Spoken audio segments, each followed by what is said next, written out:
What's going on, great people in all of the lands? I'm your guy, Nicholas Wilcox, alongside my guy, of course, your one and only favorite cousin in the house is Johnny Main. And yo, we got a special guest in the house tonight, and a very, very proud special guest. None other than King George Ruggiero. George, welcome to the Fantasy Football Show atmosphere. Thank you guys. Thank you guys for having me. I was dying because of what happened before.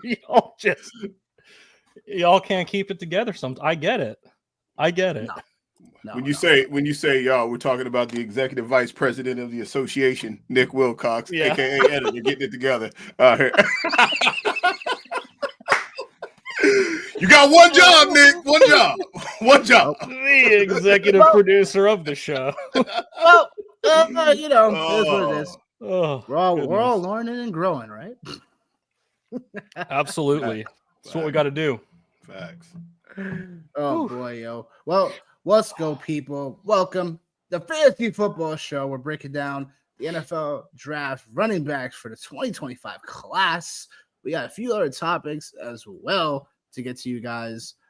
If you are new here, or if you're checking us out, or you've been here, please like the channel. If you're on Facebook, if you're on here on YouTube, if you're on X, shout out to your people here because we're about to get into it. In particular when it comes to this NFL draft class. So first things first, we got the primer, gonna call it the news. Got a little friendly debate, that's going around. And unfortunately, in my eyes, it's unfortunate because it's catching steam. Should the brotherly shove be illegal? Should it be illegal? Because now the NFL is kind of toying around with this in terms of, should we rule this out? Just like what Detroit brought up, hey, we should be reseeding when it comes to the NFL playoffs. Now they're looking at the brotherly shove. I'm going to give this a nice little round table talk. Gentlemen, what do we think about this topic? Is this unfair? Is this, teams just whining and complaining? What do you think this really is? I'll go. Let's start with John. Yeah, I'll go, man. I just think at the end of the day, man, it seems whining and complaining, man. It's football, right? Like it's a quarterback snake. What are we talking about right now, man? Like this falls into the category of everybody gets a trophy. It's not fair. Well, okay. Well, everybody had the chance to draft Jalen Hurts. Everybody had the chance to put that kind of an offensive line together. I just think it's, when I seen this, I was like, wow. I was like, this is where we're at now. Like we're talking about the brotherly shove being illegal. Like this is how you've mastered something when they're like, no one. So I just think it's just teams whining and crying about it, man.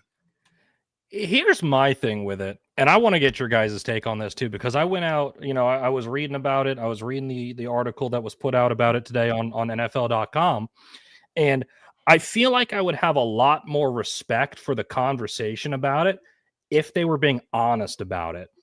Like they talked to the GM there for the Packers, Brian Gutekunst, and they talked to the Bills coach, McDermott.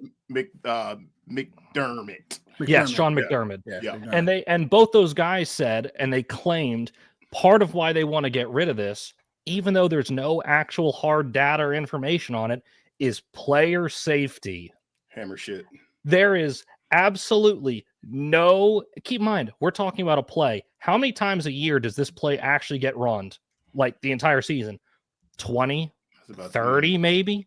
It's not a very often, like they don't use it every time. Like it's not used that often. So there's not going to be a big sample size. So there's not going to be good data saying that it hurts players.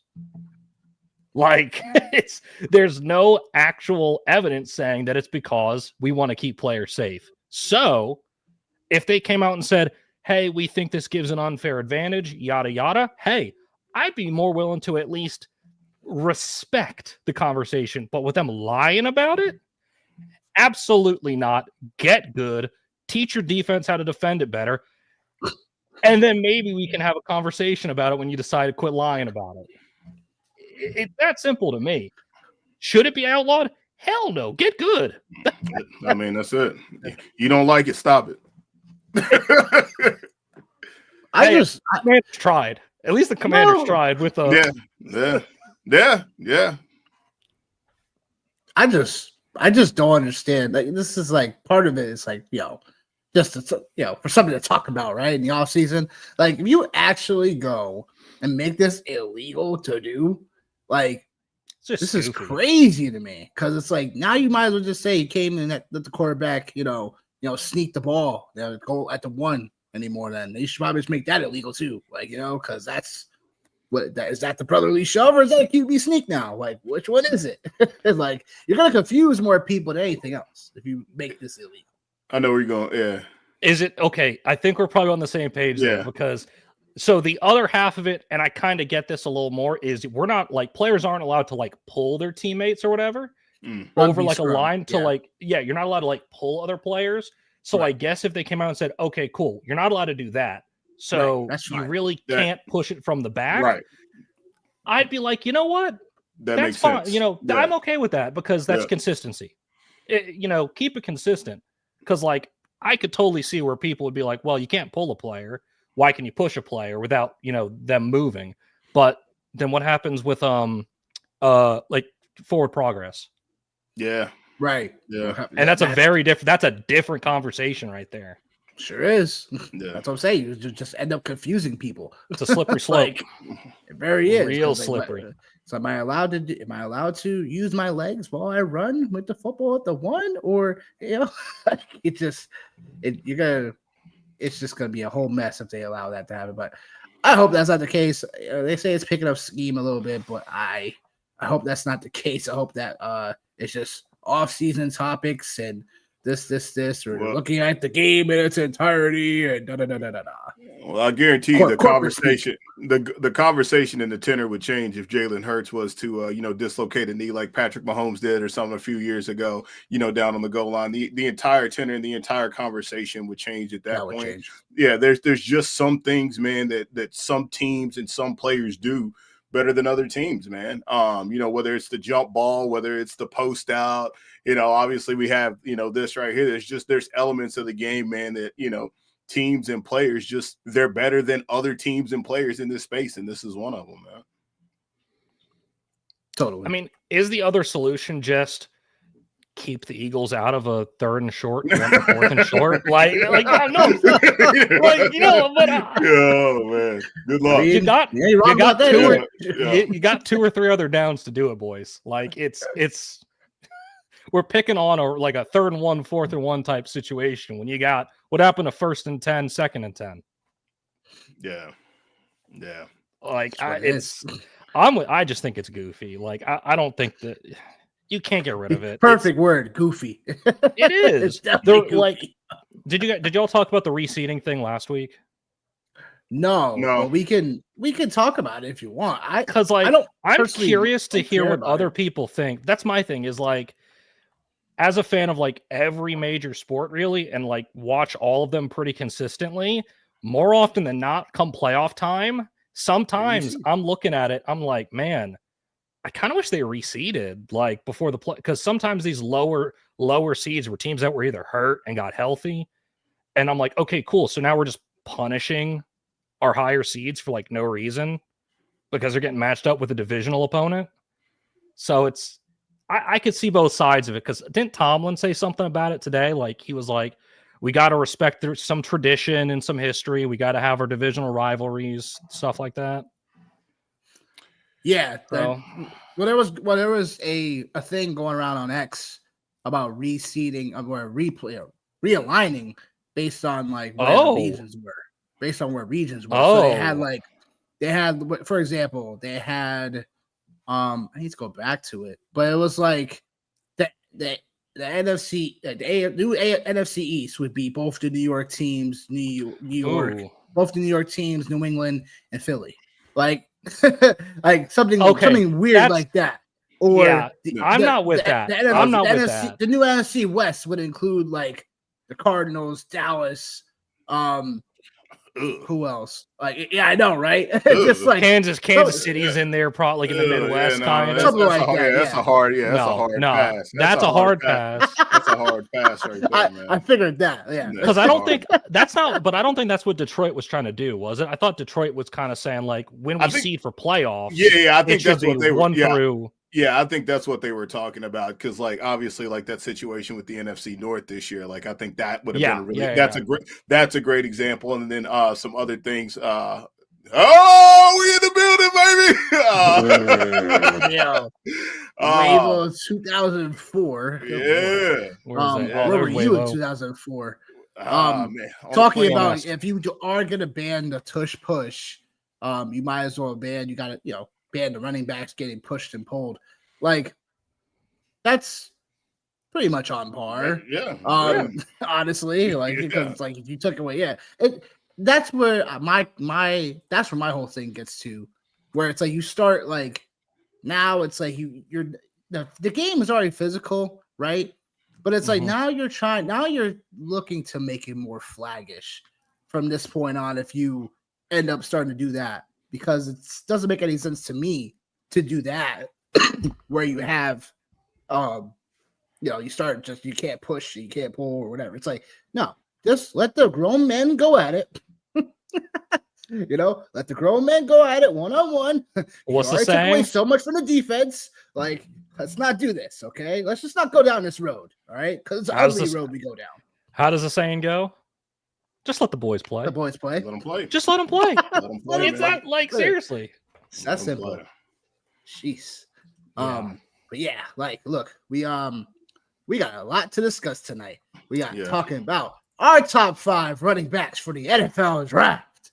We're gonna have a roundtable discussion in terms of who we like from 5 to 1 each individually.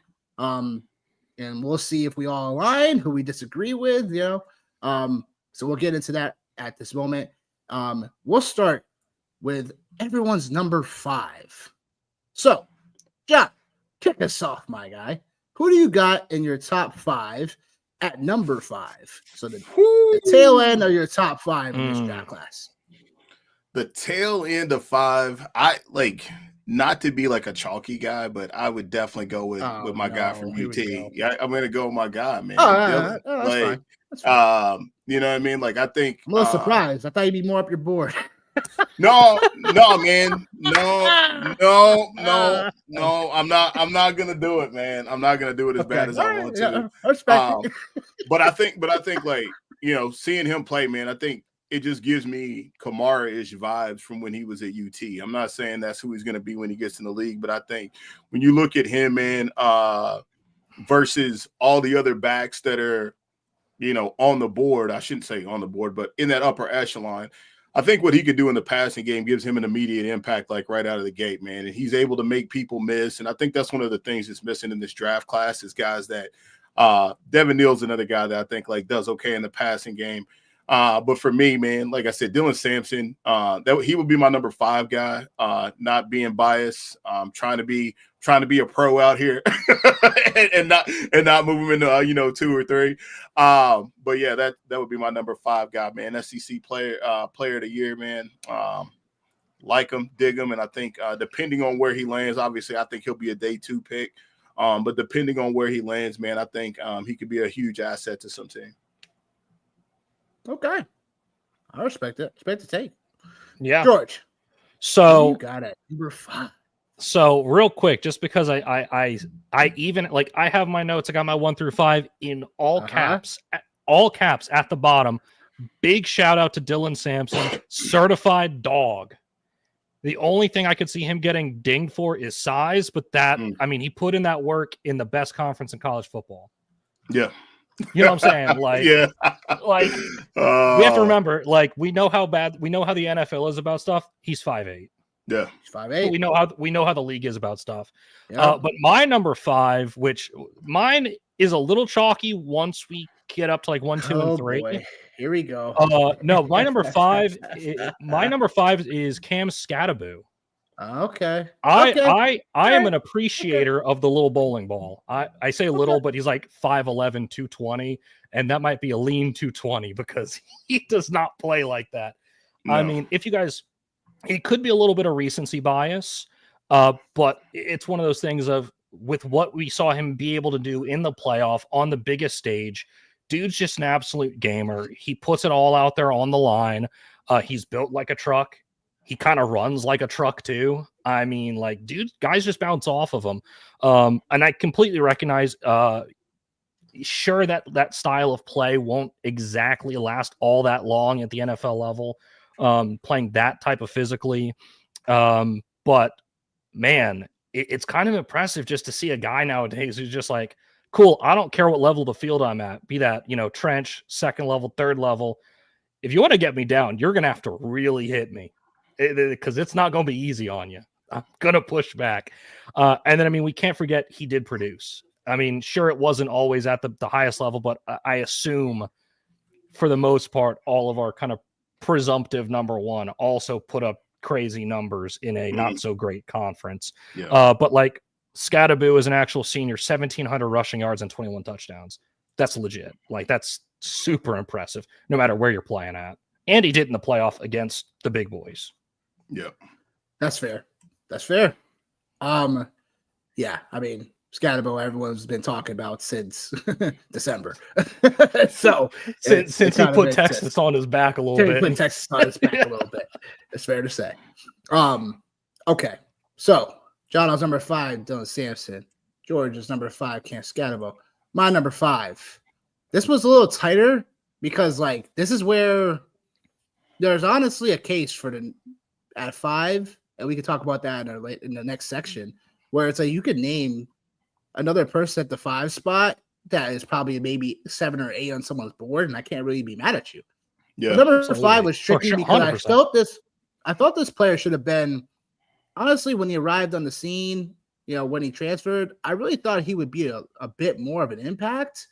And the fact that he wasn't utilized in that way, more of a split back, gave me cause for concern. But I feel Keyshawn Judkins falls in the right spot. I do think he could be some type of impact player when we look at this draft class 3 years from now, whatever. Judkins for me is a nice running back that he may not have the top level speed, the great, like burst, what I'm saying? He'll have that burst when he hits the hole. But he has a great masterful balance of when you get hit, he keeps going. One juke move and he's still going. Like, that's the type of running back you want at the NFL level. You know what I'm saying? That you could get, whether it be he's your lead back or even is your secondary back. Like, he comes in, spells work, and all of a sudden, like, hey, I could take on a few bruises. I could take on more carries. Like, this is the type of guy Judkins could definitely be. His hands are really good as well. So he could find himself in a nice third down situation, depending on where it is. But I do think Judkins is number 5. I felt before the season could have been in a bit, could have been at 3 spot in this list, whatever. I just felt his showcasing skills, like, it was there, but it wasn't like he took over Henderson completely for me. So, there's that for number 5s. So, Johnny, number 4. What do you got? So, my number 4 guy, I remember watching him play, I think, when he was a freshman. I think I seen him in the bowl game with Ohio State. It's the second part of that backfield there. Henderson, like, seeing him in open space was something beautiful, man. And again, like, oh, there we go. Okay, I was like, what just happened? I was like, yo, like, where'd my face go? No, all right. All right. No, like, I think he's definitely got something to bring to the table, man. I think, he's definitely in a place where he could hop right in, man, and obviously be a contributor to any team in the league for sure. On my take, man. I just think, like I said, his explosiveness is not there. Everything is slowing down on me. His explosiveness is not there. Like Dylan Sampson, like the way that his is. But he's got that gear, though. He can get out and he can get by some people. So He's a guy I wouldn't mind, maybe even a team like the Pittsburgh Steelers, having a guy like that right there. So then say the name yet. No, I have. You just listen. You know what? Your hairline is starting to catch up with your ears now, man. Is what's going on. I don't think so. I don't think so. All right. Welcome to the club.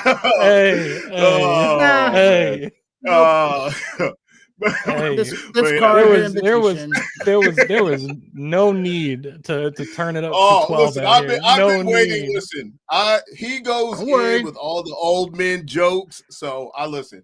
If it's there, I got to run with it. Pretty similar to Trayvon Henderson.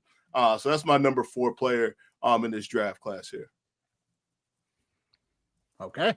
Yeah. Henderson.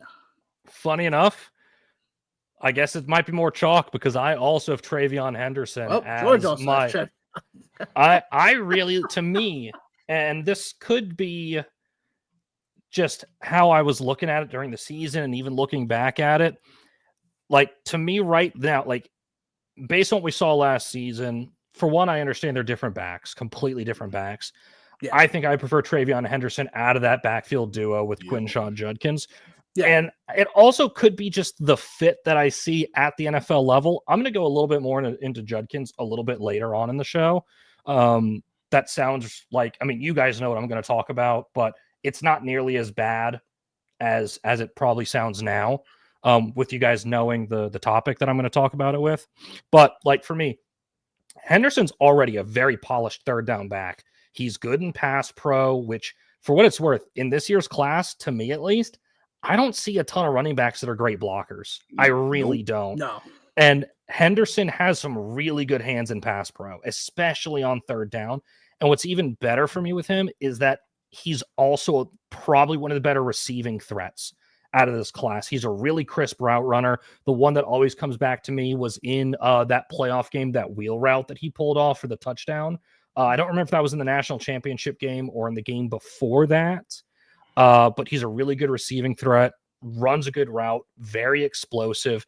I mean, we're talking about a guy who had, what did he have, 50, 60 less attempts than Judkins last season, and he had almost as many yards, off by like 40. Yeah. Super explosive, gets a ton of burst when he gets outside the tackles, and he's a good receiver. I mean, he really does, to me, fit the prototype, fit the mold for an NFL third down back. Okay. Well, you guys are funny. You guys are real funny. Especially no, don't tell me. Cute or funny? Because there's a difference. Cute or funny. Well, I hate to break it to you guys, but I'm in agreement. We all got Henderson number 4. Good deal. Look, man, I love it. I do think that what jumps off the tape for me for Henderson is that, like George was saying, he is that complete back, I think, that pretty much has everything that you want. The hands, the pass blocking. You know, I could use you in a power scheme or a zone scheme. Like, there's a lot of ways where Henderson can find success at the NFL. He's not just like a so-called one-trick pony, right? Especially, Ohio State, this, that, doing their thing. But I think in terms of with Henderson, he's just a complete back and probably at most the most complete back in the class. At 4, he could easily be a 3, he could be easily a 2 in this draft class when it's all said and done. Just because how well versed he definitely is from a versatile skill set. John, who's your number 3? All right, so for me, man, I guess I'm gonna have to dip into. I want to say Caleb Johnson, man, but I think like one of my problems, man, when we get to like these next couple spots for me, bro, is like we've been talking about pass catchers, right? And I think when you get to these guys here, like they're more pure running backs versus 3 down backs. So they're earlier 1 and 2 here. The next couple players we'll be talking about. So I think that's where like it gets really tricky for me, right? Because it's like there's I don't want to say warts, but there's opportunities for a lot of these backs, like whether it's size or whether it's health, or whatever the case may be. But like if you're looking at Caleb Johnson, like he's the guy that fits, he fits the prototype like 100%, man. When you look at like, height, speed, weight, playing in a power scheme like that, man, like he's somebody that maybe it's not this year, maybe it's the year after, but I can definitely see a place and a time where he could be a really valuable asset to an NFL team. And there's, oh my God. You're killing me, Smalls. Killing me. Come on, Nick, you know the rules. Put me top left. You know the rules. What are we doing? Showcase. Oh. Showcase. I like it. I'm all for it. Get him on center stage. But no, man, I just like I said, like I think like he just kind of fits the bill for me, man, of like an old school running back. And there's going to be some teams that are going to need him, need a player like that, because obviously a lot of teams use two backs, man, in their schemes. Almost every team in the league does, but he's somebody that as the game progresses, he's somebody that could wear you down. If he improves in the passing game, I think there's definitely an opportunity for him as far as that goes. But past that, man, like I don't know, man. I just, like I said, it gets really tricky here. We talked about it earlier. Like your 5 and my 5 and Nick's 5 could be completely different, man. But he's a guy like you got to account for him. You got to account for him, man, for sure. So. Go ahead, Nick. You might as well leave that second name up there because I also have Caleb Johnson as my number 3. That's the thing. Like I was saying, I'm pretty sure once we get past 4, which I'm surprised we were all the same on 4, but like I was thinking, once we get to 3, 2, and 1, the chalk, like it should not surprise me even a little bit. So for me with Caleb Johnson, it's that mix of everything where he is just to me a pure running back. I mean, all that stuff you're saying, like, like size, all that. I only have one word. Where'd he go to school? Iowa. That is big. That is, that is Big Ten, corn-fed. Like that is like prime pedigree. Like. Running back territory, but like it's for it, like it's offensive linemen, running backs, and tight ends. That is Iowa and Nebraska football right there, in a nutshell. And he's like, there are some like specific things that I like about him. Obviously, his size. He's got a great motor. The dude just does not stop throughout a game. And one of the things that I really appreciate about his game, especially compared to some of these other guys, is his patience. He doesn't just he doesn't just have the playbook on the back of his brain and just says, okay, so it's, just power left side. No, he'll say, okay, that's what the play's supposed to be. But if the hole opens up on a different gap somewhere else, he's patient enough to recognize and hit that gap instead of just going straight where the play tells him to go.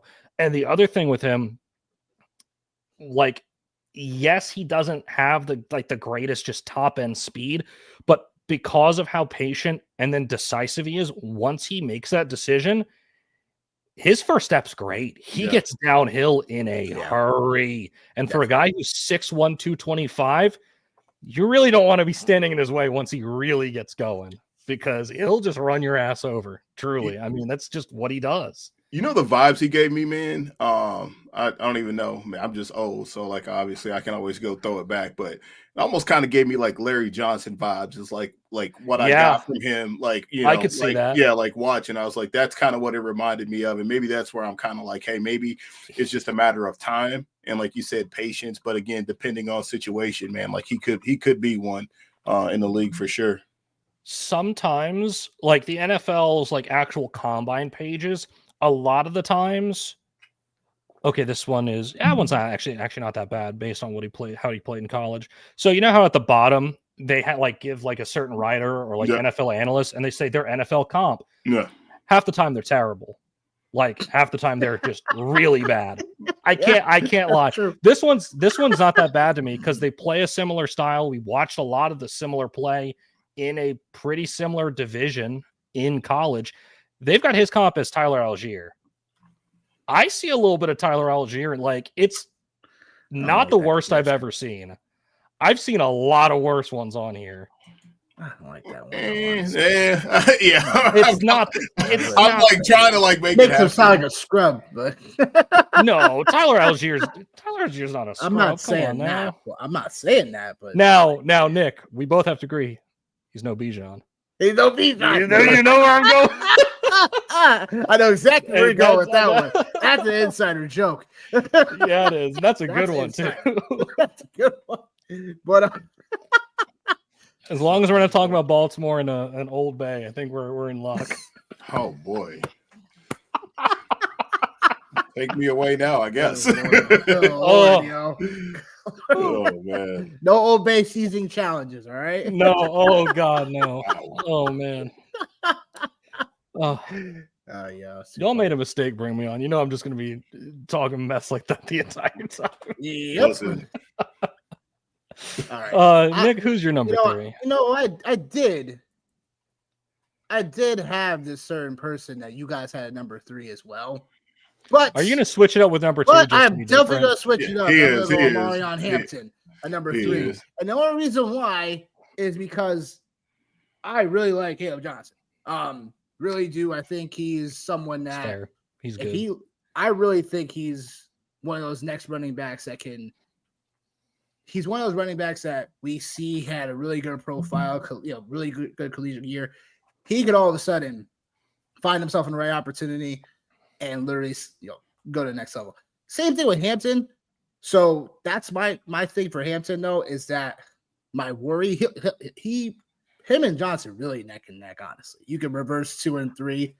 And that's why I went with Caleb Johnson a little bit more, because I just like Johnson's ability to be aware of once he sees things at the second level constantly. If you're looking at tape and you're looking at second levels for Johnson, like he's going to be able to see everything when it comes to getting gaps and going, seeing if, all right, once my tight end blocks, I can now take this to the outside and go, or take this back inside and go.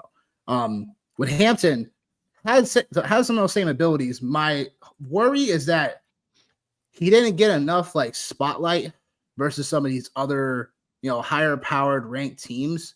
So we don't necessarily get all right, he performed under pressure here, this, that, and the third here, there.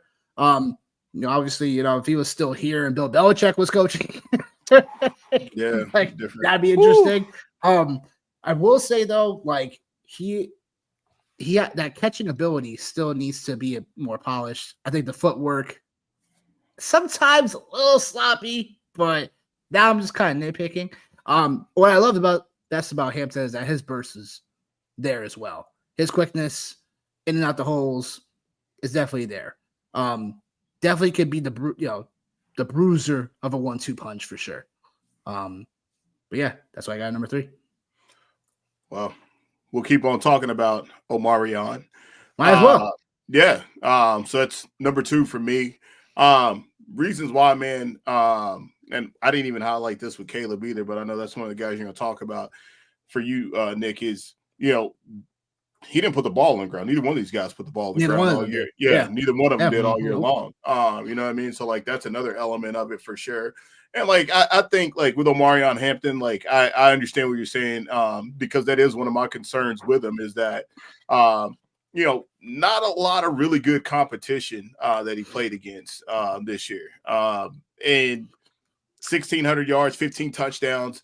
That's a pretty damn solid year, for a lot of guys, man. So I think, he's a grinder. I think he's somebody in the fourth quarter that could, he could pop a game for you for sure. Obviously, we talked about that breakaway speed. And again, a day 2 pick for sure. Maybe he ends up, I think, one place I just I'm like, man, like I think this would be pretty dope spot for him to land at would be maybe a spot like Minnesota would be really good. Maybe a spot like Cincinnati. There's a lot of teams that definitely need another running back that are in potent offenses. And I think if he finds himself in a situation where the offense is really mid or above, I think it gives him a really good opportunity to open up some things, man.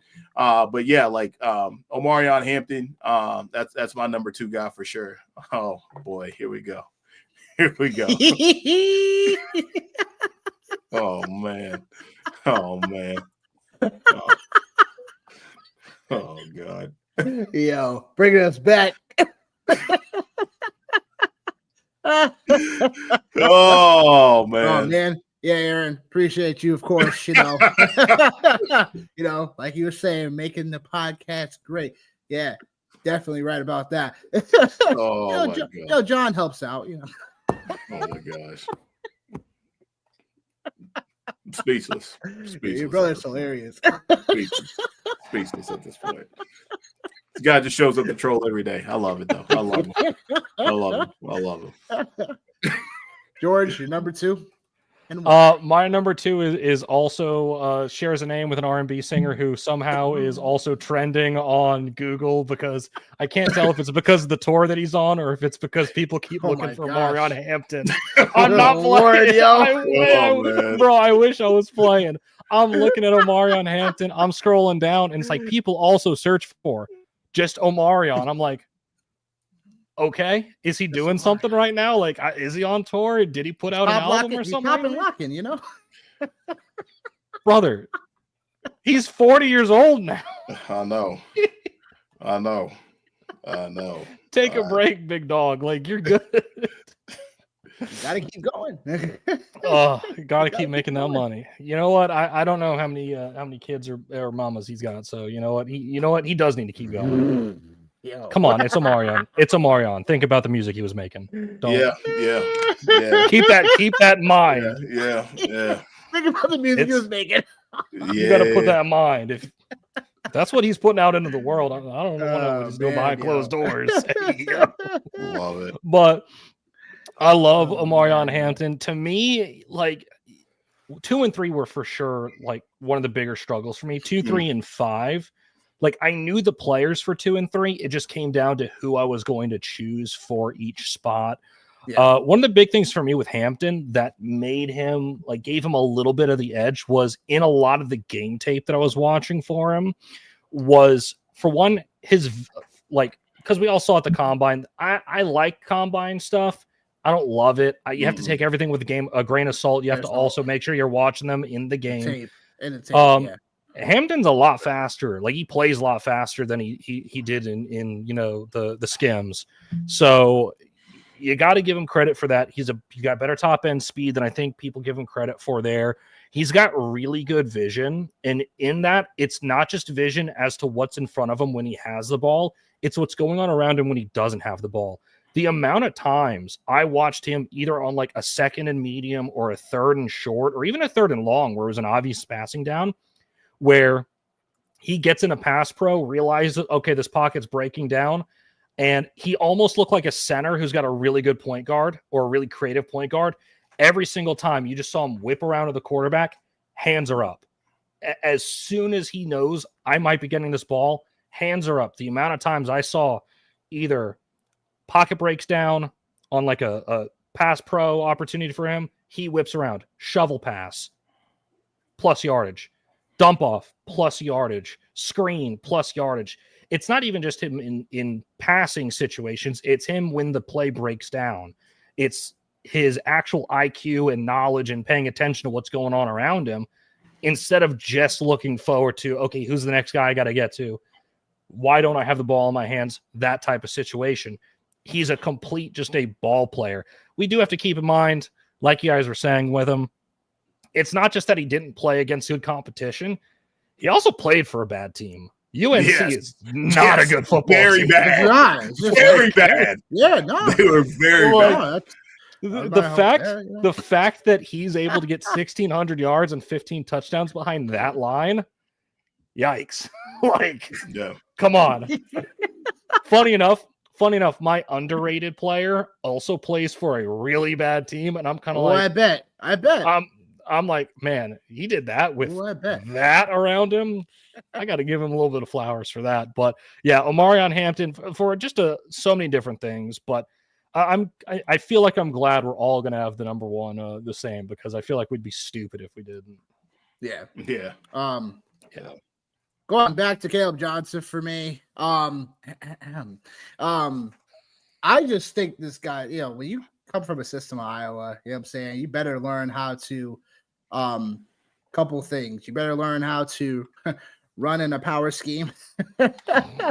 You better learn how to have awareness for how to take a one cut and go.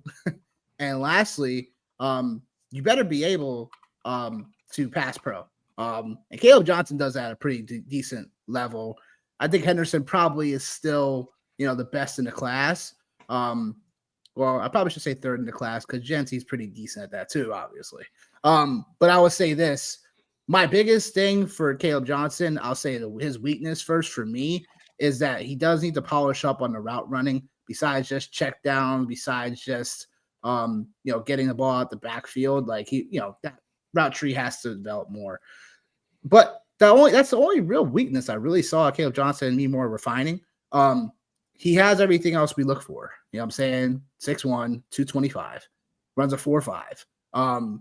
Look, the fourth quarter and him getting, averaging 5.8 yards per carry in the fourth quarter games is big for me because look, that showcases that you know how to carry the load and you know how to finish, the games. So that's big for me. I think people are going to complain about his speed and his burst, but they don't recognize when you're looking at tape is that you don't even need sometimes all of that. I understand the top end speed could be a concern, but I do think when you have a burst and you have a go and you have direction, you make up for that pretty easily. And again, the system that he's in, it's a one cut and go. So if you get him in a power scheme system, like you already know he's going to be doing well. One more thing I wanted to say, and that was when, again, Iowa, that's the system he was in. But if you put him into a different system, I do think he could still thrive. Like I said, the pass catching just has to improve. Lastly, yes, 21 runs of 20 yards or more facing stack boxes. That's pretty impressive on its own as well. When everyone knows Iowa's going to run the football, you're still breaking through for these longer runs. So, and number one. Who's going to say it first? Alshon Jeanty. Yeah, of course. It's Jeanty. Yeah. Of course. Yeah. Of course. Alshon Jeanty, folks. Did y'all see his pro day tape? Yes. Yes. Like, why does man genuinely have to just flex on all of us? Literally. Like, of course he had to just be like, oh, by the way, I'm not just the best running back in this class. I also have an 8-pack. Yes. It's like, Yes. No. Yeah. That was one of those moments where it's like, yo, if you're second guessing anything, don't. Just look at him, dude. Don't. Just look at the marble statue. Yeah. And look again. And then go to a museum because we're at Boise State football. Right now we're not at the museum. We won 15 years, and they have a statue made of him.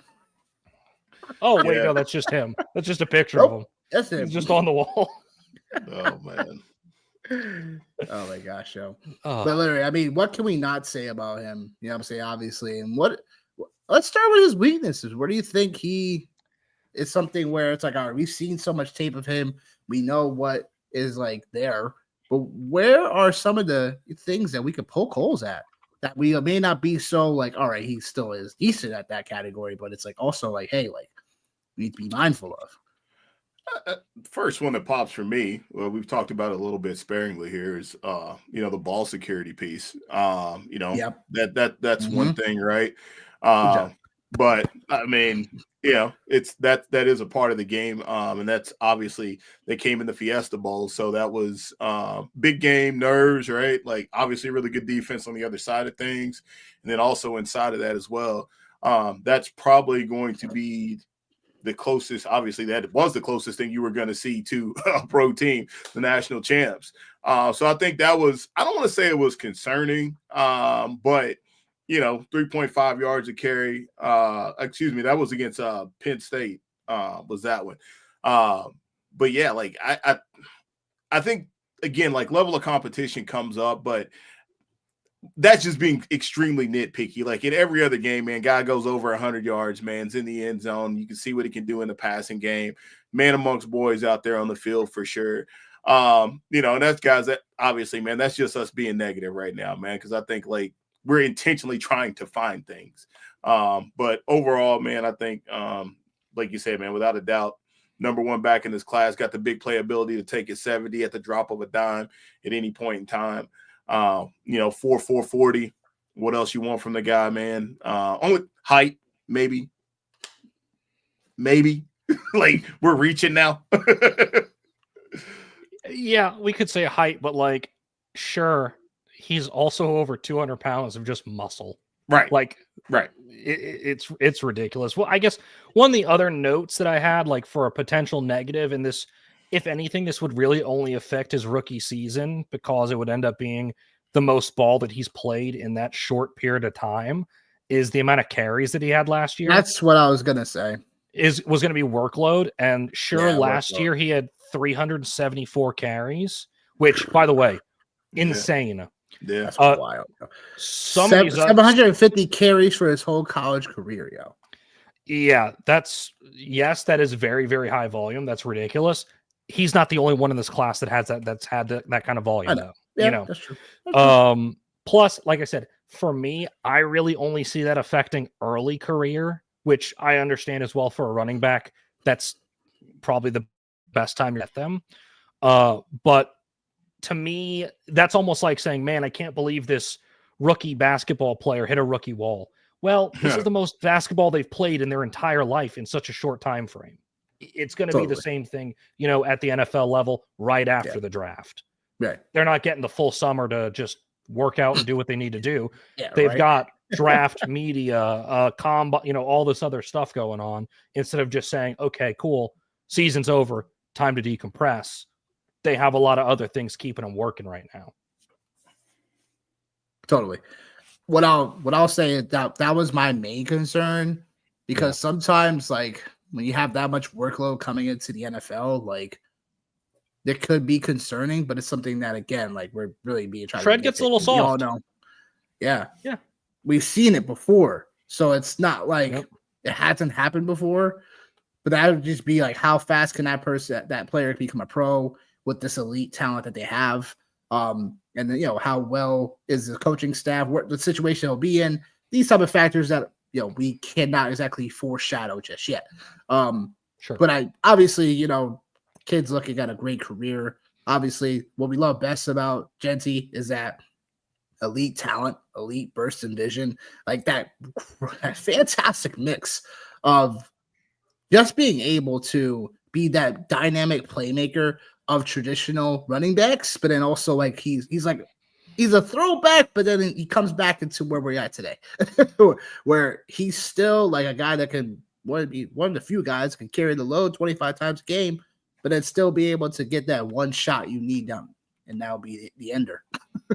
That's what you gotta love about Jeanty. Obviously, there's so many other things we could talk about, but with Jeanty, it's like, I'm just curious now, in terms of where he goes in this draft, where he falls. We'll talk about that, in our next segment. But the next segment we got to talk about, how does the 2024 draft class compare to this year's? This past draft class 2024, now in hindsight, is, I think some of us, and just in general, got a little, carried away with some guys in this previous drafts. Unfortunately, Brooks really never got started, right? We've seen Trey Benson here and there, but never really got there. Like, John, what do you say to, some of the comparisons from this past year when it comes to that draft class of running backs, and then, bringing it back to what we see for some of these prospects upcoming? Well, I think like you hit on a couple names right out of the gate. I think one name you didn't bring up that was like a guy that was talked about a lot. Blake Corum. I left him for you. he was a guy that was very heralded for sure. You had him. Ray Davis. I think Ray Davis showed flashes of being a really good running back, obviously, and a really good offense. And then obviously the jewel of that class, Bucky Irving, who was, I don't want to say he was not a guy that I don't want to say he wasn't a guy that people didn't think about, but I think you had Rachaad White and people were obviously drafting him earlier on. So it was kind of easy to forget about it. And we didn't know how it was going to translate over, man. I mean, a lot of his peripherals didn't necessarily scream big play, 4'5", 192, 5'9", right? Didn't necessarily scream him being the guy that he was. I just think this class here, man, with Ashton has a defined, guy in this class. Like there's a guy and he's going to be a guy. And I think, like we talked about as well, man, there's guys like, Cam, again, very situationally based, man, depending on where he lands at. Guys like Devin Neal, man, I'm a big fan of his for sure. Been a big fan of his over the last couple years. All the guys we just talked about, but overall, man, I'm going to take this 2025 draft class for sure over the 24 draft class. I think eventually, I think some of those guys can pop. I think Blake Cornwell should end up being a guy at some point in time.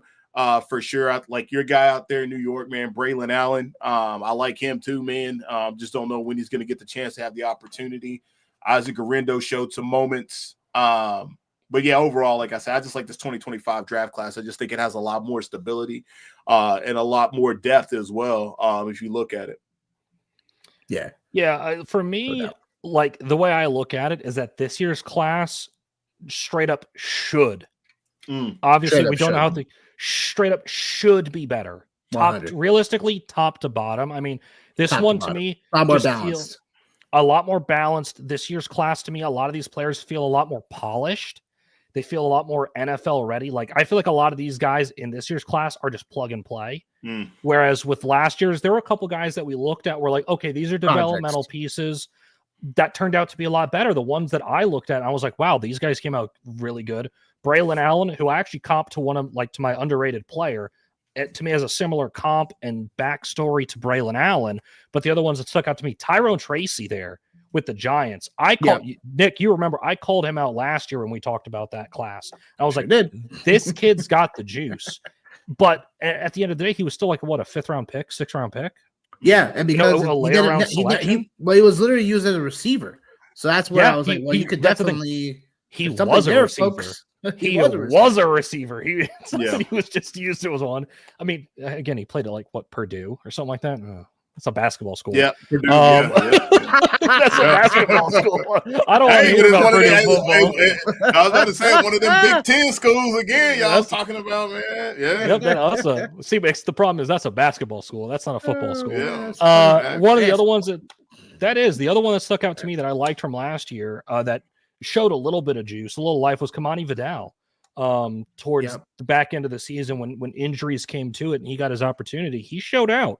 So it turned out to be a lot of like solid players, but I think this year's class, I mean, we could be talking about out of those 5 or 6 guys that we named in our top 5s, 4 or 5 of them could end up being starters one day. And I don't know that I saw that with last year's class, especially with a guy like, I know I like Jonathan Brooks as well. I love his talent and his ability, but now this is how many major lower body injuries and surgeries over 2 years. That's so rough. That's going to take a huge toll. I hate it for him because he was awesome when he played. I could have cried for him. Like, you know what I'm saying? Because that's awful.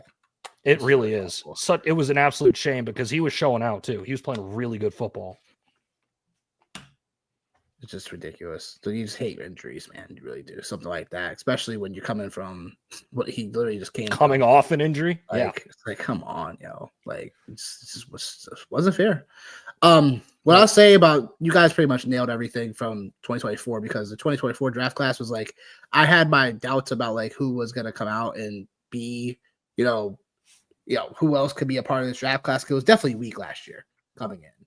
Like we had our guys that we might like, but then at the end of the day, it was like most of those players landed in spots that they already had an established starter anyway. Arizona, Miami with Jalen Wright. Like there was countless other spots like Ray Davis in Buffalo. Like there were so many spots that were already partaken and guys that they needed an injury really, just like in fantasy football, to really like have a chance to be a breakout from their draft class. So Rachaad White was obviously the winner at that because Tampa Bay, used one of that split backfield, and then Bucky Irving ended up just showcasing. So, yeah, I mean, look, that's what the draft class is all about. I think 2025 definitely has that. You're looking at multiple guys that could come out of this draft class. You're like, ooh, these guys can stay around for the next 10 years if everything goes according to plan for where they want to go. And I think there's a little bit more availability on some teams this time around versus when we were talking about other teams last year for sure. Oakland comes to mind, obviously. I mean, well, not Oakland anymore, right? Las Vegas. Las Vegas. The Raiders. The Raiders of Las Vegas, right? Dallas is an open spot now, right? In some ways, because they just signed 1 year Chicago could open up. Chicago is I think that's a place a lot of people aren't talking about, man. Is I shouldn't say aren't talking about, but I think there's just a lot of over focus on like the Raiders and the Cowboys. But like I was kind of doing some homework and I'm like, man, I know like this isn't in our segment, but like I almost feel like the Raiders might be in the business of an offensive lineman, man. So I'm curious to see kind of how that shakes out, man, with them. And then another interesting spot. I don't think they're going to do it because obviously where they're at for draft capital and what they just did during the last year with Mondre. But the Patriots, that's another place too. But after just investing in Mondre, that's probably off the books. But I wouldn't be surprised if they circle back around on day 2 for some of those names we were talking about a little bit earlier, man. Totally. What I'll say is that when it comes to landing spots, like definitely, like you're looking at some, Pittsburgh even is a spot technically now. Denver is a spot that I look at.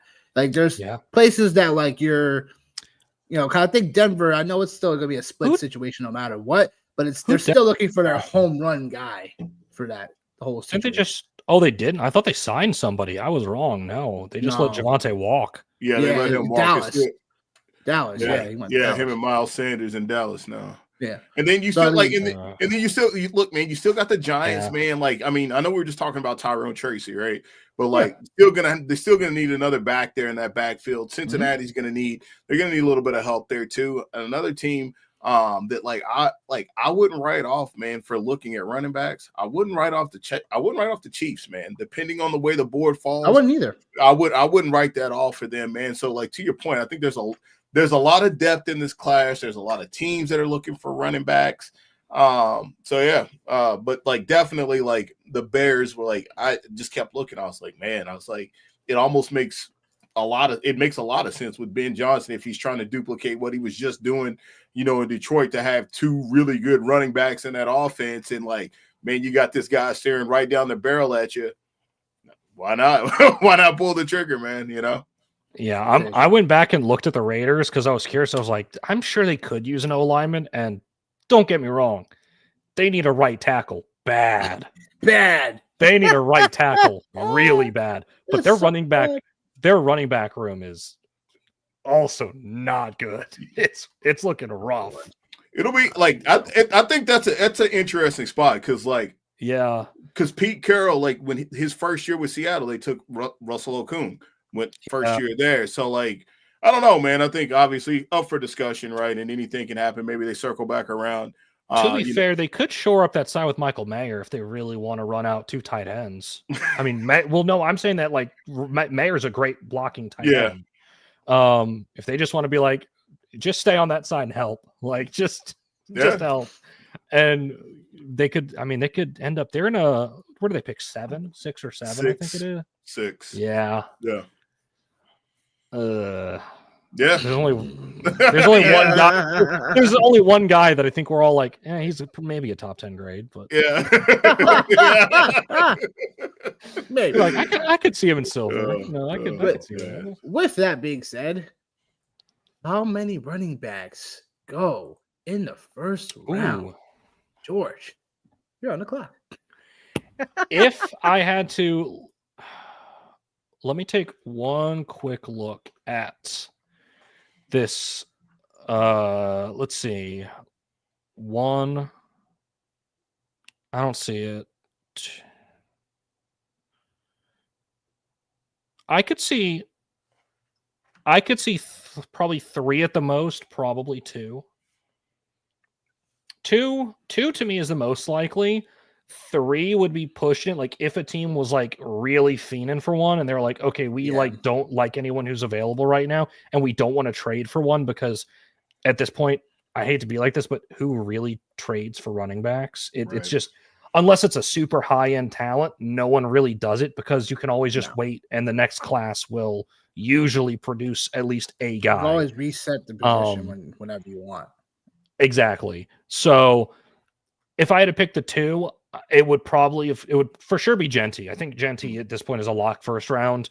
Hampton or Johnson are probably going to be first rounders, but I don't think it'll be both out of those 2. Agreed.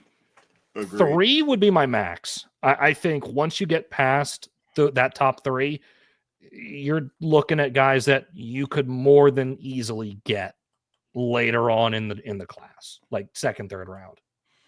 Yeah, I'm not even going to go any further. Like I agree with you 100%. It's definitely 2. I can't see 3 being there in the first round. I think it's enticing just because I think the running back position now has a little bit more value to it now because of, Derrick Henry, Saquon, and those guys now, right?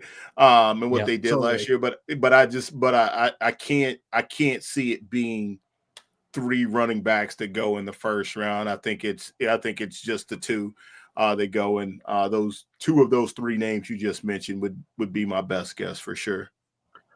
I will also add, and part of why I say 2 or 3 is because looking at a lot of the other very like needy positions, like for a lot of teams, this should be a decent offensive line draft across the board, interior and exterior. This should be a really good defensive line draft, and every team could always add an edge rusher. Yeah. And there's a ton of them available this year. Again, both interior and exterior. It's not. This to me is a really good running back class. I'm very happy with this class as a whole. I just also think there are so many good players at other positions this year. There's good secondary players that are for sure going to be going top 15 when maybe even, or top 20, top 25, where some of these running backs might slot into in other years. All right. See that? What I'll say is that I could see 3. And the only reason why I say I could see 3 is that the 3 teams I'm thinking about are the 3 teams I'm like, they should get a playmaker at running back. Vegas, Dallas, Denver, / Pittsburgh. I doubt Pittsburgh falls into that category. But you never know. But I will say that those are the teams that I'm eyeing. If any other team in the first round gets really froggy at running back, I'd be a little surprised. That would be like, all right, they're in their current starter right now. They don't believe in more than 2 years at max. But those are the teams I'm eyeing that like should be grabbing a running back. If they're gonna get froggy in the first round and get somebody. And like we're talking about, this draft class is pretty, deep. So I will say 2 at the most does get drafted in the first round, but I do see a potential for a third running back towards that back end. Like 20, Denver drafts at 20, Pittsburgh 21. I do think that I could see 3, but 2 is where I'd see it as well. So if Pittsburgh drafts a running back that's not named Ashton Genty, I'm gonna set the internet on fire. Just to let you know. I don't think you can do that, John. No, I literally will set the internet on fire. You mean your internet on fire? No, the internet. All of the entire internet. I'm not gonna lie. If I try and get on my computer the day after the draft and that happens, and my computer just like lights on fire, I know where to come see. I know who it is. You know who I know where I'm driving. Computer hacking, baby. Let's go. Oh Lord. Breaking news: there's been a virus that goes on here in the United States today. Oh man. Oh, No, he's I not just know- hitting the dot. I He's know not the hitting the dot Steelers- coms. He's hitting the dot everything. Yes. .co.uk, Yeah. the dot, everything. That's right. .edu, .net, dot. Come on. Like firing off a gun, John. Right at the computer. Right at the Oh. PC. Oh man. All right, round table talk time when it comes to these running backs. So we're talking about starting with a running back that's being way overhyped right now in this class currently. And then we'll talk about a dark horse running back that everybody has at this table that isn't getting enough love whatsoever. So let's start with the overhypes. I think honestly, for me, and it's only because this guy's just getting too much hype for me. Can you guys guess who I'm talking about, though? I'm not going to tell you, but you guys can guess. I mean, that's the guess. And question. You know me. You know me. You know me. I'm straight. If it's right, I'm gonna say I was right. Scatterbo. Yep, I knew it. I knew Yeah. it. I mean- I knew it. I knew it. Don't and I get why people definitely like the guy. Don't get me wrong. You know what I'm saying? The big Texas game, this, like, missed tackles, stuff like that. Yeah. I just don't know how he's going to fare as a pro. Like, there's just question marks surrounding how he's going to perform as a pro. And it's just part of it's obviously body of work. You know what I'm saying? But also it's like, all right, can you be that 3-down running back in the NFL? Like, I'm not talking about just height. I'm just saying like your overall skill set and repertoire. Or is it really just, again, you got this big hype from this big game you played in a bowl game, and then is it more of that, or is it more of like, all right, this because 4.65 is not fast. No. 5'10" is not tall. And honestly, like, you receiving is not too bad hands wise, but you're not a great pass blocker. So it just remains to be seen with Scatterbo for me. Like, he has some of those traits, but he's someone that I'm like, I might just be me missing the boat on, but I'm perfectly okay with saying he's an overhype at this moment, because this class, like we've talked about, like I talked about at number 5, we could slot in whoever at number 5 from 5 to 10, maybe there's 5 or 6 names we could kind of rotate around from the 5 to 11 range. And we're like, oh, well, I'm not going to get too upset with your list, but because there's savings and there's not exactly tiers, but it's like little things that, like, oh, okay, I can see why you got to 11 on this guy versus 5. Well, I can see the other way. Why don't you have this guy at 5 or 6? So yeah, like we're not saying Trevor Etienne is number 5 in the class. See what I mean? No, I'm not going to say that, but again, someone could make him at a 6 or a 7, and I wouldn't be too upset about that. But I understand it. His brother's in the NFL. True. Fair. No, that's He's fair. sticking it up right now. So too, is Giannis Antetokounmpo's, bro. So is Giannis. Hey, Antetokounmpo. don't you dare throw Thanasis in here. Get Thanasis' name out of here. Get it, That was go, awesome. go, I love go that. on. See, I set him up for you, John. Yeah, we got the Yeah, Saint, we got the St. Brown boys too. So yeah, I can get Thanasis to Giannis. There, get him out of here. I don't want to see it. The Bucks employ him as like, man, I don't understand it. That's like 14th man. That's not even. Come on now. Just make him a team manager. Damn. I don't want to see it. That's even worse. Oh, That's geez. even worse. Yeah, man. No, Cam would have been my guy too. I didn't know if I was gonna be the guy that was gonna pull the trigger on it, but I think, man, everything you just talked about, man. I think, like, obviously, like, the heart and the will is there, right? I don't think there's anything wrong with that right there. But again, man, it's just a matter of, like, is it a situation where he gets to the league and, just physically he's, outmatched in terms of, speed and tempo of the game. I think that would be the biggest concern I would have for him, for sure. But I mean, you never know. Man, it's all about where you land in the situation that you got. And, who knows, man? Maybe he finds himself in a great situation and he can show the world, all that heart that he's got there and that and that 40 time. But that absolutely would be my guy that's just getting just a wee bit too much hype. Yeah, mine is someone else's number 5, and that's Judkins.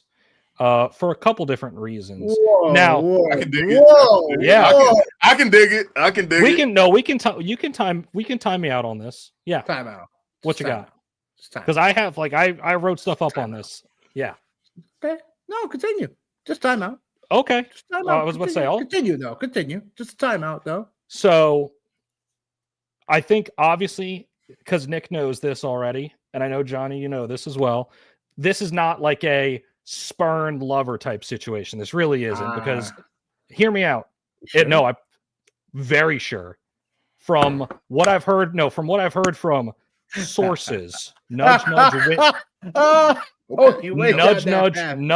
wink, wink. Not a great locker room guy. Oh. Yeah. Okay. So, all right. But with obviously that aside, if we're talking about just what is on the field, which is where, I think we all prefer to keep things. Yes, sometimes. I can completely sometimes. It's when we're not talking about people's brothers, that is.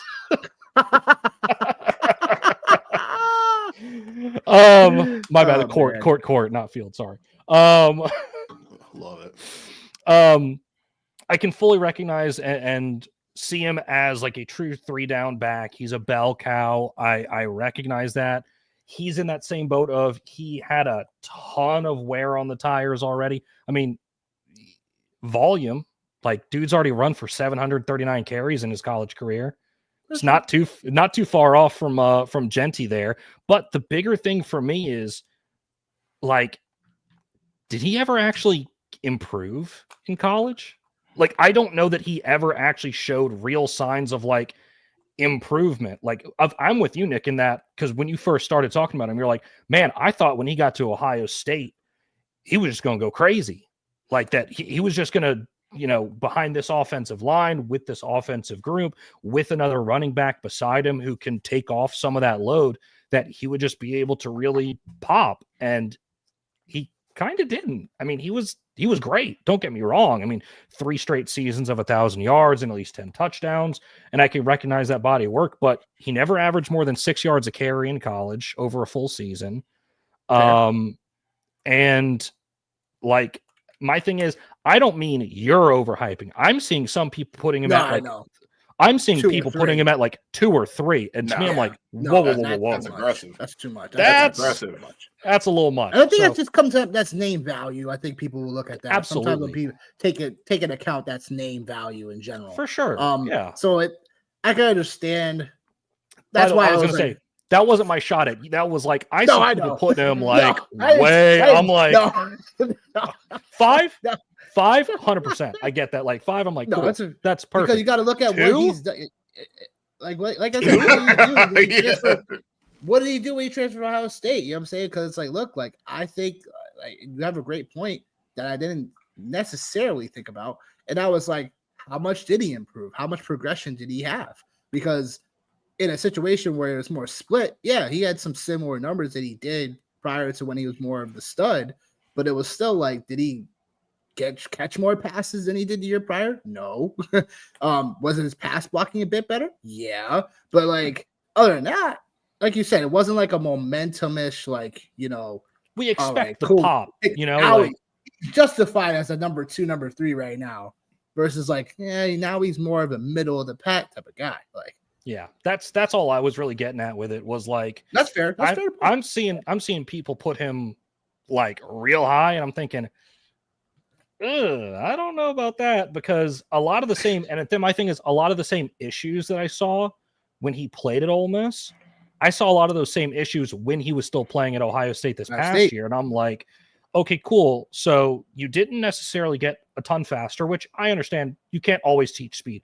Sure, there are some things you can work on and get like that extra bit of twitchy or that extra bit of burst and that's just certain types of off-field training, stuff like that. But didn't see a ton of that change. I'm like, okay, cool. You're still getting stuffed at the line a lot, especially in conference play. I mean, go back and look at the Michigan tape from him. That whole team, I get the entire offense was putrid, but the running backs specifically, both were terrible in that game. It was really bad. I mean, and it didn't really happen in the in the playoff, and when we get to the quarterbacks, we'll talk about this a little bit more. Is that next week or the week after? I can't remember. What order? That's the week after. Okay. But Will Howard was slinging. Will Howard was money. He was money in the playoff. So there wasn't as much emphasis on the run game. No, there wasn't, because they they didn't give any room to criticize it. We didn't have to, because they were throwing that thing all over the yard. I mean, and it was really impressive. But a lot of those same issues that we're talking, he's a true junior coming out. 3 full years of tape, and I didn't see a ton of growth or change from year 1 to year 3, except for the amount of carries. And even then, he still carried almost 200 times. That's still a lot. So, yeah, totally. When I tallied it up and I saw 740, I was like, "Oh my god!" Yeah. I knew it was a lot, but I didn't think it was. Yeah, I knew it was. Yeah, when you said that, I was like, "Damn, he really did carry that many." Huh. Yeah. Shit. Well then.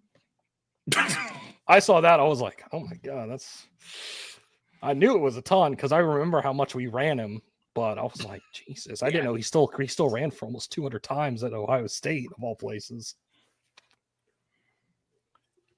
Who do you guys have as your underrated? Because I think mine is I'd be surprised if you guys brought up mine, maybe. No, I could tell you in the bag with yours for sure. There's a couple names I think you might bring up. But he not mine, man. And if it is, I'll be like, I had no clue. Talked about him a little bit earlier, man. I think Devin Neal's a guy that doesn't Neal's awesome. Doesn't get the love, man. Kansas is a team that actually I had been betting on for the last 2 years. Basketball. Yeah, basketball school.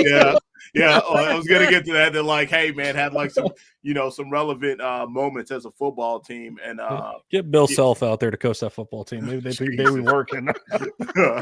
Yikes. Oh man. But no, I just think his consistency every week, man, was definitely something really good to see. Not too high, not too low. Almost at 6 yards a carry. 16 touchdowns.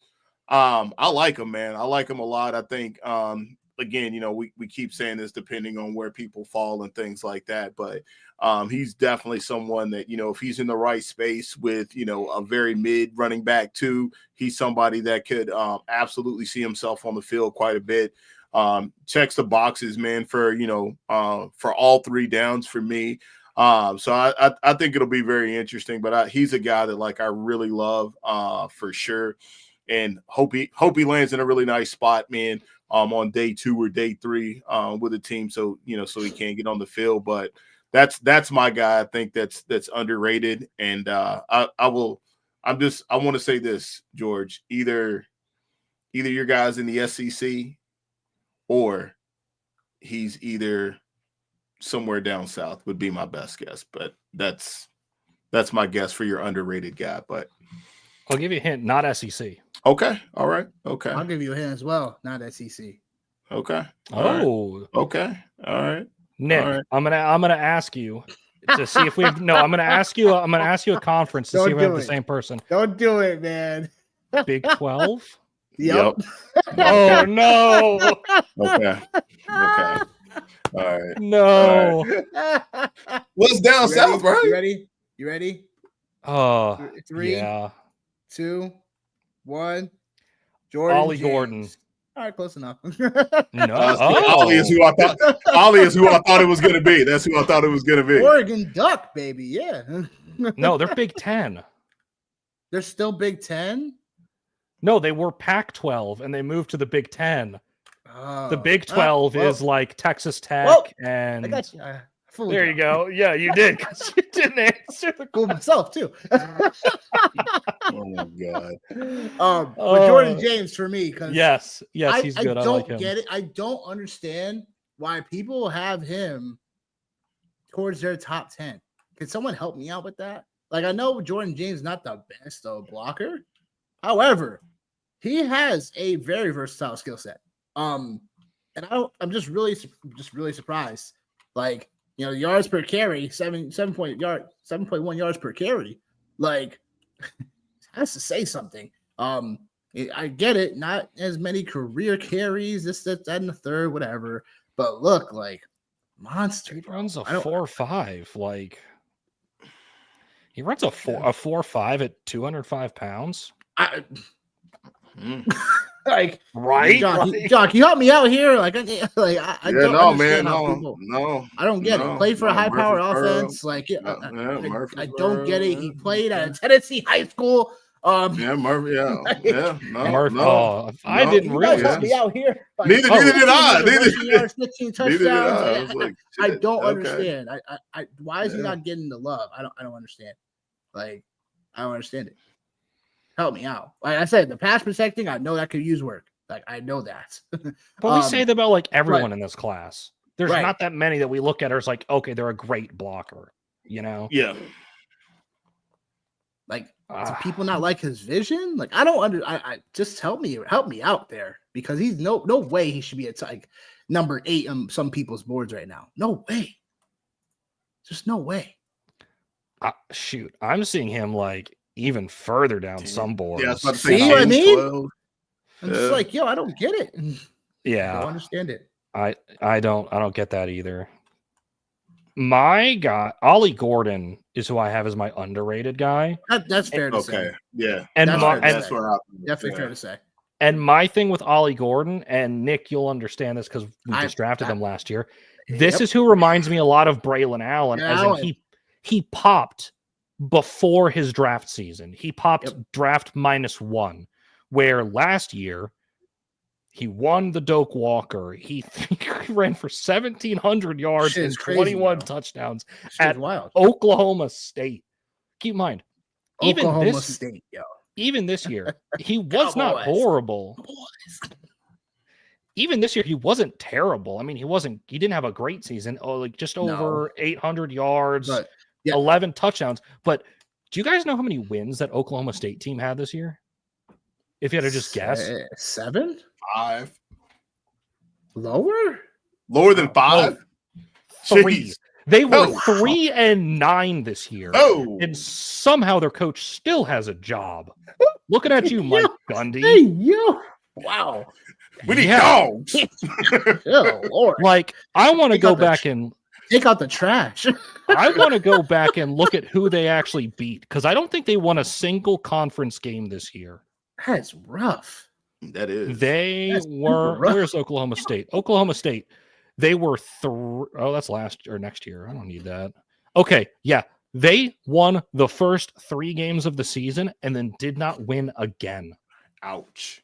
Their 3 wins were Damn. South rough. Dakota State. They beat Arkansas in double overtime. Yeah, it took double overtime to beat Arkansas in Tulsa.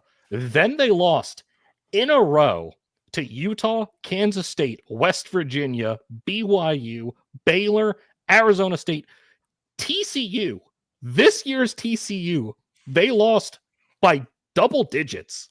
Woof. Texas Tech and Colorado, who they lost to 52-0. Yeah. Wow. And we're really going to hold it against the guy for only rushing for 800 yards, not a season after rushing for 1,700. Yikes. Yeah. And I understand he didn't run great at the combine. Again, sure, Game he ran, speed, man. he ran a 4.6 this year at the combine. Not bad. Game speed. Go watch tape from last year when he had like half of an offensive line instead of negative offensive line this year, because you don't lose 9 games against that schedule if you have anything in the tank. You know what I mean? Like, just Wow. that team was horrible this year. Reconsidering life. Woof. Their best, listen to this, you guys will hate this. Their best defensive performance, they gave up, oh, my bad. That was against Tulsa. They gave up 10. Their best defensive performance in a loss, they gave up 22. Everything else was worse. Jeez. They were routinely in conference giving up 38, 40, 50s. Like, sounds like this guy would be comfortable playing with the Cleveland Browns, is what it sounds like. He wouldn't even have to trade out the jerseys. He was wearing the same colors. Man. Oh, boy. golly, That's wild. That is. Yeah. I mean, and what were you guys saying about being sure-handed? I was like, you know what? Let me go back and double check because I don't remember Gordon turning the ball over much. Over his entire career, 537 carries, 4 lost fumbles. That's pretty good for a guy who's running it as much as he is. You're running not for bad. his life back there. Yeah, he's running. He's running a lot, just not for positive yards a lot because he's just getting harassed. Oh man, gosh. Yeah, no, you might have the crown on that one, man. I was about to say, yeah, you might have the crown on that one, man. We talked about North Carolina being bad last year. They wasn't that bad. They wasn't that bad. I was looking at some of the guys. I was like, all right, like who would be? And like, I remember him from the previous year, and I remember when the season started, I was like, oh, like don't forget about this guy. Like don't forget about this guy. And then, like you said, like all of a sudden the year happens, and I'm like, man, we did kind of forget about him. And then you look a little deeper, and you're like, oh, yeah. I know why we forgot about it. Yeah, that makes perfect sense. That makes perfect sense. Wow. For real. God, that team was awful. Golly. Lord. Well, call your shot, people.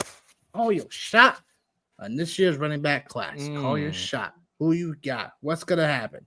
Are we gonna see 3 running backs first round? Are we gonna see 4 running backs in the second round? Like, are we gonna see someone fall down like the draft boards, like we usually always see with certain players that have certain position? Call your shot. What y'all like? Let's start with you, George. I'm just double checking one. Let's start with you, John. There you go. Man, like I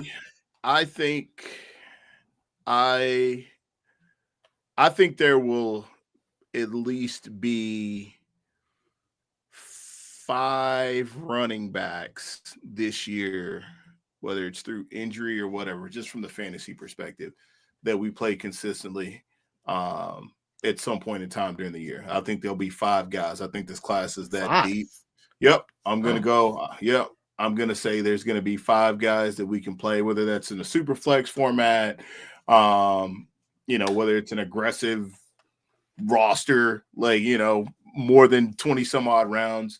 I think there's definitely going to be some guys that are going to pick up some steam for sure. As far as, after the draft goes, we talked about it, man. There's should be a lot of talent, man, in this class for sure. But I'll play it aggressive, man, especially after last year with, in all reality, Bucky Irving really being the one guy that really stood out. I think other players had moments, but I'm gonna go and I'll say 5 guys. And what do I define as that?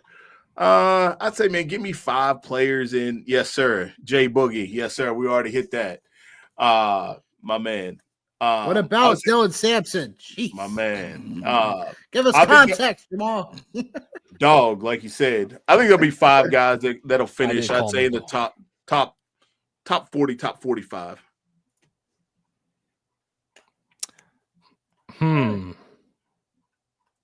It's true. He can fly.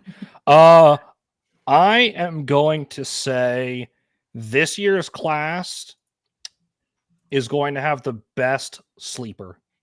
Okay.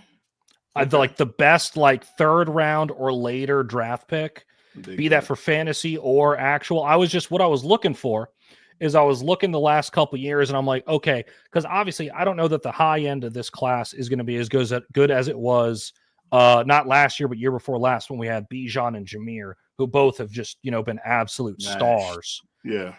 And then the year before that, I was like, okay, the top end wasn't great. I mean, Breece Hall's been really good. Kenneth Walker's been solid. James Cook has been good.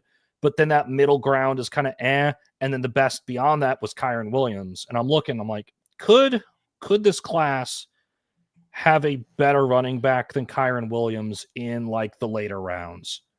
I could totally see one of these guys dropping into a later round that we're looking at. Like, would it shock me at all if a Devin Neal ended up being a later round draft pick, like a 4th, 5th, 6th rounder, and coming out being an absolute beast? Wouldn't shock me at all. Not even a little bit. Dude's a monster. Shoot. Yeah. Go even further. We want to talk about another small dude who can fly. RJ Harvey there at UCF. Great production. Didn't think I heard that name tonight. There's Didn't another. think I heard that name tonight. There's another one. Another potential really good sleeper. Again, on the smaller side, but I think is he? Yeah, he's a little stockier actually than he's a little Sampson. stocky, 5'8", like 210 ish, probably at playing weight. Didn't think I heard that name tonight. No, Harvey, yeah, wow. I was gonna say, are there? This is what bring you on, George. Why? Because I just watch Yeah, way me. too much college football. Yeah. Deep in the SMU. bag, baby. I love it. I love it. I don't know. Did SMU have a good running back this past year that was draft eligible? I don't think so. Oh, Brashard Smith. They have they they have somebody. They have somebody for sure. Yeah. I can't keep names, bro. that's I just my thought, no. I just forgot he went to SMU. I No, they got forgot one. He's a true senior as well. Yeah. Is he? I don't know if he's coming out this year. My thing with a guy like this, for one, former court. Oh, Yep, that's why his yes, rushing yards yep. don't look so good. I was Yep, about to right. say, because like you don't see a ton of production rushing for No. 21 through 23. And then last year, he actually pretty darn solid, 1,300 yards on 235 carries. It's not bad at all. He's a little lean for, 5'10", 196. But, if he's injury, yeah. I don't know. Seeing a running back wearing number 1 kind of skeeves me out a little bit. I'm not going to lie. I don't know how much I like that. That's yeah. Love it. Oh, he was at Miami. That's probably why he wasn't getting a ton of playing time, because he was at Miami when Tyler Van Dyke was there. Even though he wasn't that great. No, he wasn't. But again, that was also with who's the coach down there in Miami? Oh man, I know. I can see him right now. He's got black hair, dark hair. He's got Yes. I feel like he's like I feel like he might be like Hispanic or something like that right there. I feel like Yes. What's his name? Cristobal, Mario Cristobal. That's who it is. that's it. Yeah, Yes. yeah. And I'm like, no wonder those offenses stink. Exactly, Jamal. Whoever it is, you trash. Yes. Yes. That's why I no, couldn't- because they couldn't even get the job done this year with Cam, man. Hey, we're gonna talk about Cam. I know. No, I'm not trying to tip any hands. Oh. I'm not trying I'm just All right, I'm come on now, I'm just here. I'm just here. dog. Oh, I love Cam I'm Ward. just I, here. love- rock with him. I got I, no beef. I got no love beef. Cam Ward. Got no beef. Yeah. No, keep in mind, this was the same guy, Mario Cristobal, same guy who couldn't get it done at Oregon. Same guy. Yeah. Same guy. And then they bring in Dan Lanning, and you're Dan like, Lanning. oh my God, this is what Oregon This is should what it be. look Oh like. my God. This is what it yeah. should look like. What Yeah. it should look like. Okay. Look, how about Restrepo running a 4.83? Yes. No, we're not talking Okay. about that, right? Look, Ugh. my whole thing with Restrepo from the beginning is it's always been this. He was never on the field at Miami for his speed. He's a true, legit, like big body receiver where honestly, if you flexed him as like a tight end, I don't want to say that in terms of like, I don't mean this in like a bad way, but like he's a good blocker. He can block as a receiver. We've seen it. He's big. Put him out as like a split tight end, like that midway spot in the slot, and just have him run like the deeper crossing routes, that type of thing, instead of like shorter, more tight end routes. Yeah, exactly. Almost like a Robert Woods type. Yeah. Yeah. Absolutely. I think there's totally a place for Restrepo, 100%. But a 4.83 is kind of diabolical. I'm not gonna lie, it's pretty bad. Yeah, bro had linemen going faster than him, bro. I'm not kidding. No. That's, yeah, no, I'm saying like, boy. What did Membo run? What's that? What did Membo run? That dude there from Missouri, didn't he run like a 4.9 at like 300 pounds? Oh yeah, no, Yeah. What? Dude, I'm not Crazy, playing. Yeah.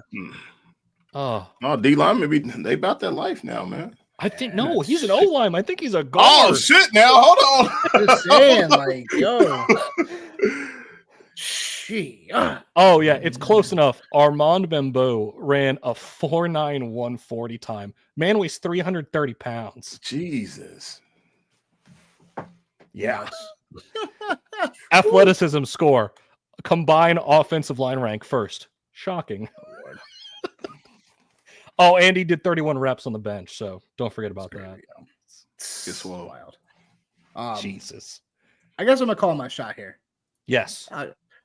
Genty has to go top 10, right? Has to drop somewhere in the top 10. I would, Has to. Must. There's no way he drops out of the top 10, right? That can't be the first shocker in the draft. He can't fall out of the top 10. When I'm looking at the draft order, I'll it's ask, like, does he get past 6? he shouldn't. I've told you, like I wouldn't be shocked at all, man, if the Raiders went in a different direction. I really would not be shocked. I mean, I wouldn't. Shador Sanders, like that could be something we could debate about. But I don't think Shador's going to drop to 6 is my thing. No. Cleveland is in bad shape. Guaranteed. Cleveland needs more than they need Jesus is what they yes, need. they do. They do. Did you see what Jimmy Haslam said today? No. Watson, they were like, the whole thing where they're just like, y'all, we're still trying to recover from that bad decision. Y'all got to blame us. And I'm like, bro, we've been blaming you since that happened. There ain't nowhere else to go. There ain't nowhere else to go, man. Oh my gosh. Nah, like I don't know. If he goes anywhere, I think it's 10. I do think it's 10 to the Bears, man. I think it may not be 10. I just think it's to the Bears. Oh, the Raiders could can't be someone that trade stupid, up? Yo. That would be very interesting if someone To get Genty. That'd be aggressive. That would just be really aggressive. It wouldn't be aggressive for a guy like that. It wouldn't be aggressive, but it would be something. It's happened before, and like, and that's only a move a team makes if they feel like they are there, and like, the Bears. All of a sudden, you look around offensively, and they have a lot of like young talent. At all those skill positions now, if they are able to get Ashton Genty, man, and that's a game changer in a very aggressive division as well. Yeah. So like, I could see that. I mean, my other thing is like, funny enough, this is a thought because I was just looking, I was like, okay, so I for sure don't think he goes top 5. I think he goes top 10. My only thing with that is because I think 1 through 5 all have a bigger need than running back. Exactly. And all have like potential options. I don't think the Jets take him because the Jets have 3 backs that they like. Absolutely not. No. Because they've got, and my thing is, if it was just one guy that they liked, just Brees, I'm like, okay, maybe. But no, they've got 3 backs back there that they really 7. Like. You know that offensive line needs work. Don't I? Yeah.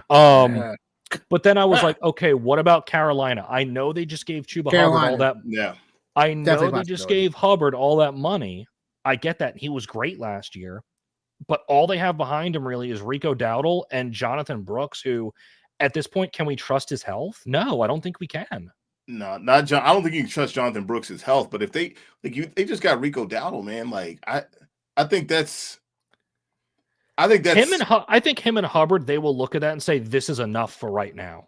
Right. And so like the other team that could be a dark horse in that same spot could be, but again, there's a couple teams that have already paid running backs, which is why it's New Orleans. Like New Orleans, they just paid Kamara.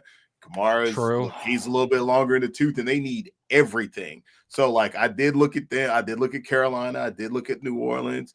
Like you said, talked about the Pats earlier, and like these teams just have more than that one pressing need is what it is. So I don't know, man. Outside of that, like it's the Bears, it's Dallas, yeah, and then it becomes kind of a landslide. You know, there's, yeah. My other thing is that I think we get a second running back in this first round for sure. I think it's Denver or it's Pittsburgh. Outside of if the Raiders don't take Gentry at 6, they're stupid. They're dumb. Like so, that's my thing. Are we potentially sleeping on Arizona going after a little bit because maybe? Connor got the restructure and then they got Trey Benson behind him, but those are all guys not first that round. Not first. I was about to say I don't think first round, but at the same time these are all guys with Arizona that they also can't really trust the health of. Very true. They're like those are both guys that have missed games because they're like, okay, we've just been. It's not. Oh, I'm straight up injured. It's I have so many small nagging injuries. I'm not able to play at 100%. You know what I'm saying? Yeah. Like James Conner just gets because he's such a physical runner. Again, it's the same as a lot of these guys in this class. Just get beat up so bad. Yeah. Same with Trey Benson. I mean, I loved Benson at Florida State. He was awesome. Yeah. But it's the same style of running where, cool, in between the tackles, heavy sledding, just getting beat up. Yeah. But I think they need more on defense. Let's be real. Yeah. It's Denver, like I said, Denver for sure. Denver makes the most sense, like for them to like aggressively go up and try to do something because they're there. And like everybody knows that running back room, like that ain't it. Like that ain't it. Oh my god. No. Hey yo, Raheem Blackshear? Nah. Nah. If he didn't do it by now.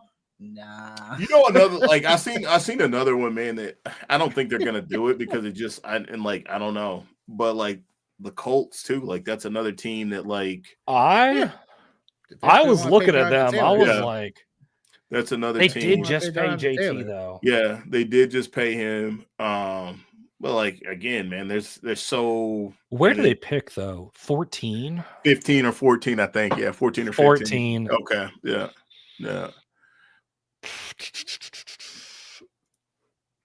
I wonder if they won't try and either add to. I know. So give A Rich a little bit, either another weapon because I don't think they love.